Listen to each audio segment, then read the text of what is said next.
welcome to Supper with Stella. Today we're going to be making a persimmon winter salad. So, persimmons, they to me have always looked like orange tomatoes with a kind of weird stem. Popular in the winter, see them in grocery stores. This is the only time of year I see them.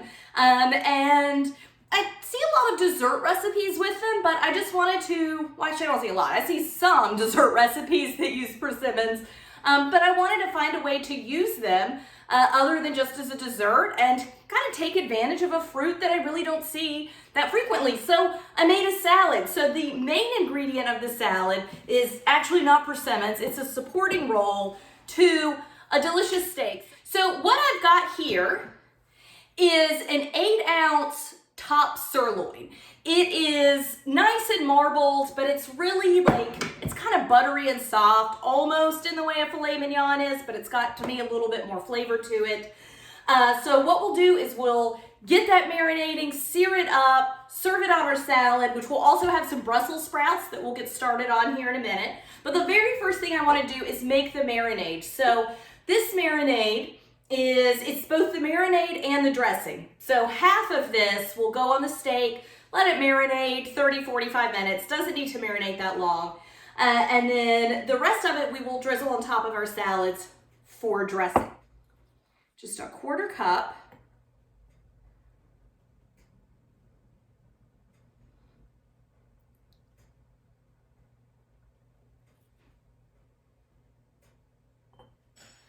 Right, and then 3 tablespoons of red wine vinegar.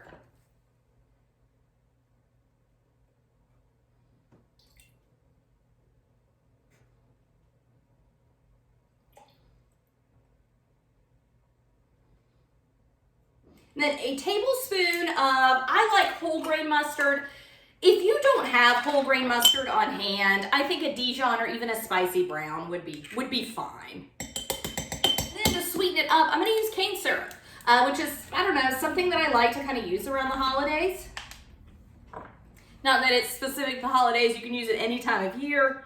I just happen to do a little more baking at the holidays, so I think a little more of my sweeteners than I do the rest of the year.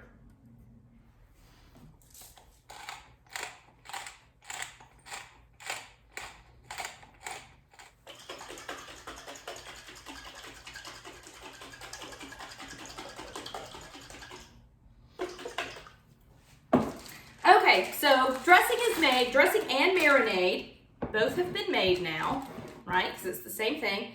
So I'm going to put my steak in a bag, and then I'm just going to pour about half of this over. And if I end up needing to make a little more for the dressing part, I will. This is enough. I'm making 2 salads, so this should be enough for us. But if you like more dressing, then make more. And because this is only going to marinate for about 30 minutes, I'm going to leave this out and help this piece of steak come to room temperature. That way, when I cook it, it doesn't seize up as much. It is best if your meats can be room temperature. But if I wanted to make this in a few hours from now, I would just stick it in the fridge. All right. So I'm going to set this aside, and then I'm just going to clean my Brussels sprouts. So I have got about 2 cups of Brussels sprouts.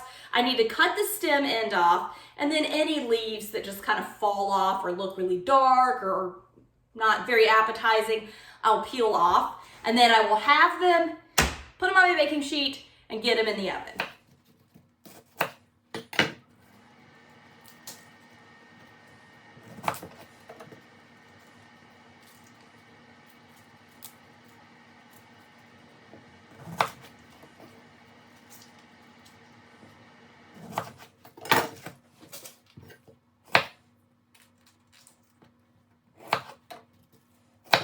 Okay, so I've drizzled these, cut them all in half, drizzled them in olive oil, just putting some salt and pepper on them. And then just mix them around, make sure everything is good and coated. Flip them so they're all cut side down. Help that cut side crisp up. And then I'm gonna get them in the oven. Now my oven is pretty hot. It's about 425, 450, somewhere in there right now. And I'm gonna roast these for about 20 minutes. All right, so we're back. It's been 20 minutes and my Brussels sprouts are good and brown on the top. And their little cut sides, I don't wanna move them too much, they start to fall apart. The little cut sides are nice and brown too. But I am gonna stick them back in the oven again. I just want to add hazelnuts. So you don't have to go out and buy hazelnuts just for this salad. You could use any kind of nut you want. I like almonds as a hazelnut replacement or substitution. But one thing, I also like pistachios would be delicious with this, and you know, they're green, so fairly seasonal. We're just gonna add some hazelnuts and then pop this back in the oven for just a few minutes, just to give the hazelnuts a little bit of toast. I actually went ahead and turned the oven off just in case. Nuts do really like to burn. So I've just got my little pan going over medium-high heat, and I'm gonna get my steak out and just blot it off, okay? If you don't blot it off, all the marinade, it's gonna burn, okay? Especially since we've got sweetener in there with that cane syrup, it's all gonna burn. And even though there was salt and pepper in my marinade, I wanna add a little salt and pepper just to the surface of the meat itself.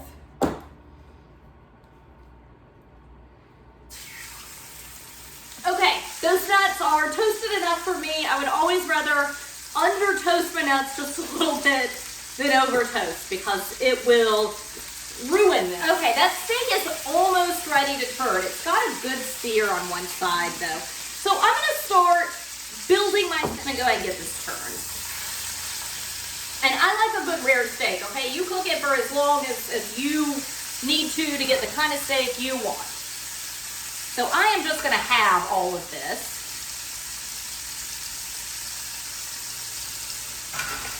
Although I think you could easily get 3 salads out of this.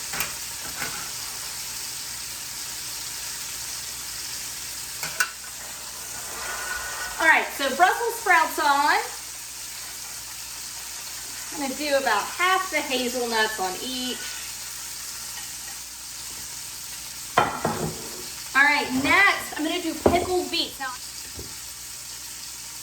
but this adds wonderful flavor because I love pickled beets, but it also adds just a really nice color, especially here at the holidays. And you don't, of course, have to do this at the holidays. That is generally when persimmons are in season, so in the winter is when you're gonna want to do this. And then I've got currants, just like with the hazelnuts. Don't go out and buy currants if you don't keep them on hand. A raisin, a dried cranberry would be fantastic in this, but currants are pretty seasonally festive, so I'm gonna do the currants. At my grocery store, they had this cranberry, it's crumbled goat cheese, but it's cranberry goat cheese. Regular goat cheese would be just fine. Don't try to go out and find cranberry. That is not necessarily an easy item to find, but again, just in kind of being festive, and just sprinkle a little on.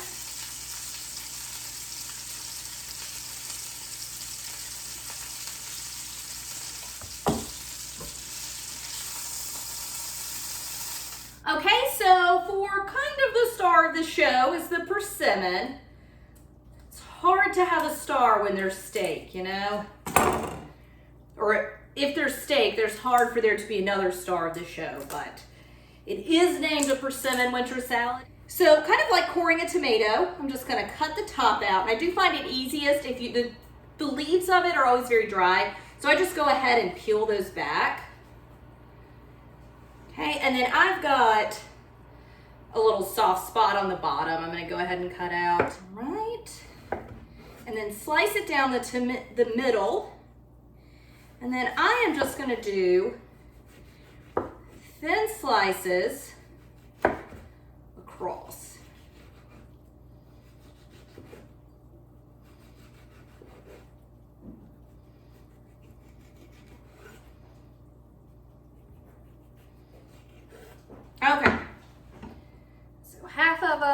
on each salad.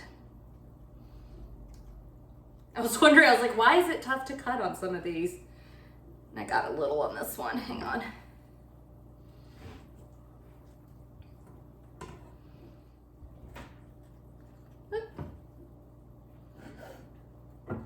There we go, there's the pit. So as far as how a persimmon tastes, to me, it's kind of in, it's fairly unique, but it's somewhat in like the, sorry, my cats are jumping in a box. It's somewhat in like the peach, nectarine, plum, kind of stone fruit family, which I know none of those things really taste just alike, but I mean, it is a fairly unique taste. I've got a little pit in this one. So it's not so much a pit as it is several large seeds.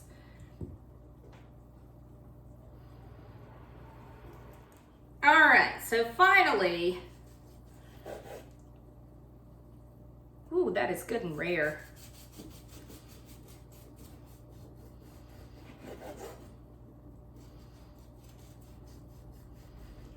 Which is how I like it. Like I said, cook your steak however you want it cooked.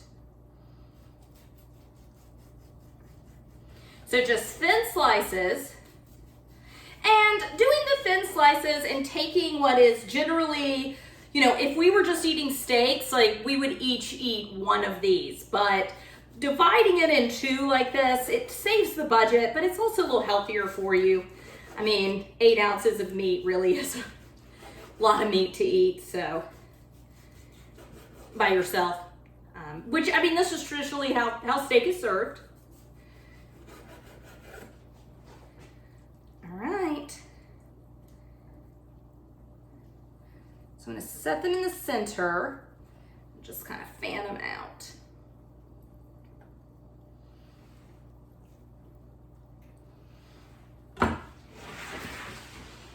All right, so this is it. This is the persimmon winter salad. As I said, you could do, we did steak, pork, chicken, even like a turkey cutlet that were sliced up would be really nice on this.